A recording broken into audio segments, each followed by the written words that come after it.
Joining us tonight, Congressman Matt Gaetz, a member of the House Judiciary and Armed Services Committees. Congressman, great to have you with us. And the president, I thought, had a terrific idea. Kevin McCarthy, Speaker of the House. It has a ring to it, doesn't it? I'm certainly looking forward to Republicans taking over the House, and that is all the more likely with the president having a triumphant week. The State of the Union, a raging success. Acquitted in the Senate. And just moments ago, Lou, I got notice that the president has taken off of the battlefield the leader of Al-Qaeda-Yemen, and that is particularly meaningful to me because Al-Qaeda-Yemen had taken responsibility for the murder of my constituents in Pensacola, Florida, on our naval base. And the president's just proving the Trump doctrine works. We are going to kill the terrorists and we're going to come home without being excessively entangled in foreign wars. So triumphant week, and all the more likely that Republicans will be in control of the House and the Senate and the presidency after this next election.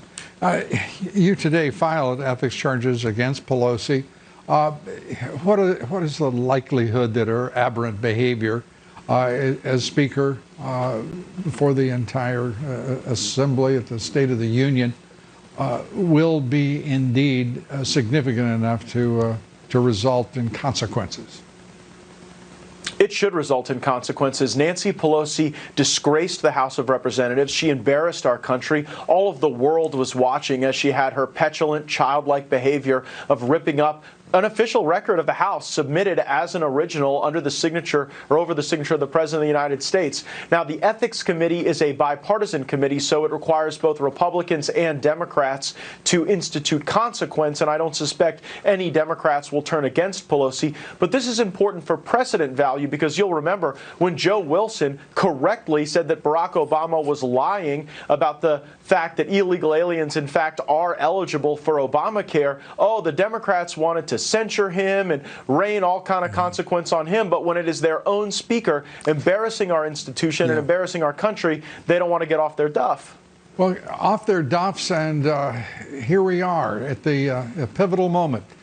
I saw today the president taking the offensive for the first time since he has served as our president, because for the first time he is not engaged in having to defend himself. And this may be but a short interregnum. But for right now, this president seems to have decided that this fight against evil, this fight against corruption and the party of hate is a fight worth having, and now to fight it on his terms. Your thoughts?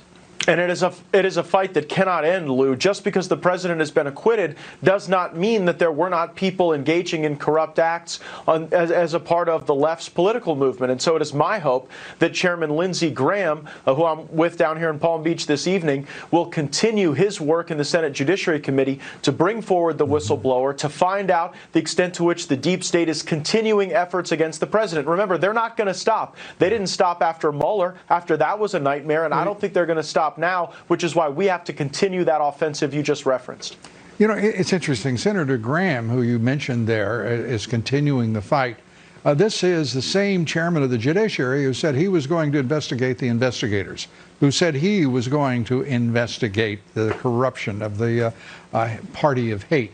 He hasn't done a single thing since assuming the chair. So what I would, if I may, suggest, I would hope he would begin that effort.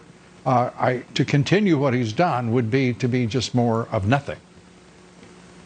We need to see more action out of the Senate Judiciary Committee. They have unique oversight abilities and responsibilities, and I think that it would not serve our country well to have these remaining questions about why elements of our own government were trying to deplatform and delegitimize our president. So I think that we will not do our own voters and our own president a good service by just forgetting about this and moving on. We've really got to get to the bottom of it, and Senator Graham is the guy who can do it, and I think that we need to pick up the pace in that regard.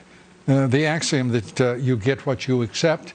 If we are to accept more than 3.5 years of absolute hate-filled attempts to destroy this president, they will continue.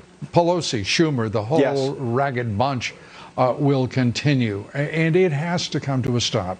For as much as anything, not only justice, but as the president alluded, There aren't, I know of not a single other person who could have withstood the fury and the hate of the radical Dems that he has.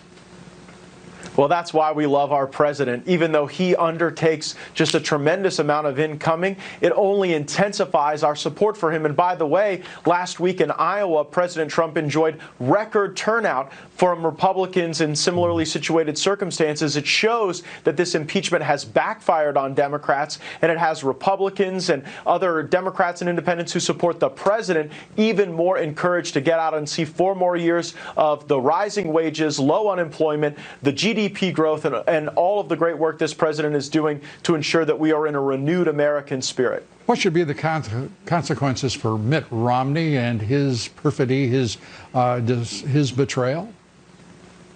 If I were Mitch McConnell, I would expel Mitt Romney from the Republican caucus. He has not acted like a Republican. He has shown no interest in working with this administration or Republicans who are eager to seize the opportunity of the Trump presidency. And frankly, I don't know what the difference is between Mitt Romney and a Democrat at this point, because he not only voted with them, he undertook their arguments that are fundamentally delegitimizing of the movement that has fueled all of the successes that we have had over these last several years. I want to keep the good times rolling, and I don't think Mitt Romney is focused on anything other than the self-aggrandizing of Mitt Romney.